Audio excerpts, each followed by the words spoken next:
is seeing an economic boom right now, right? As a matter of fact, the unemployment rate is the lowest that we've seen in our history. And while this is all good news, 15% of Tennesseans are currently living below the poverty line, and we're ranked 41st in the country. So as governor, what will you do to help this 15% get out of living in poverty? Mr. Dean. Well, no surprise that I believe that education is absolutely the key. You know, I spent 15 years of my life working as a public defender, and I learned a lot in that job. I learned a lot about alcoholism, drug addiction, mental illness, but I learned a lot about poverty. And the key way out, in which my clients were high school dropouts, is to get better education and to pair that up with better jobs. That, to me, is the key.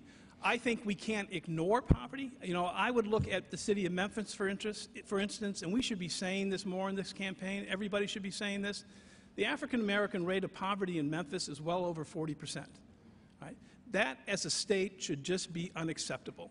We should say this has got to change. We should work hard to make sure economic development's occurring there. I would bring all my energies, like I did in Nashville, to bring new jobs. I'd bring all my energies to improve the schools, and I'd bring all my energies to match up those jobs with our students, and that will help alleviate poverty. Mr. Dean, thank you.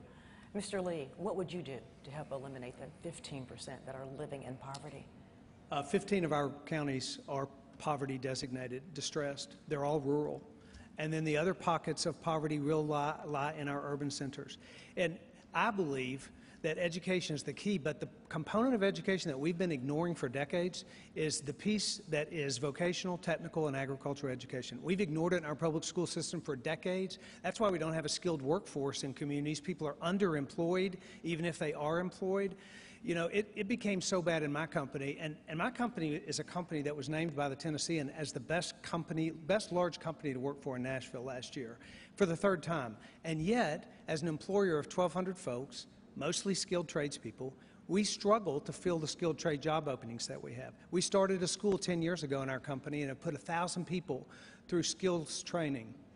We need to be doing that in high schools all across Tennessee because we have 4 out of 10 kids in this state, many in the urban inner city and rural, who don't go to college, who are gifted in ways that college kids aren't. But we need to develop an education system that creates pathways of success and hope for them. Mr. Lee, thank you very much, Bob. Thank you, Katina. Gentlemen,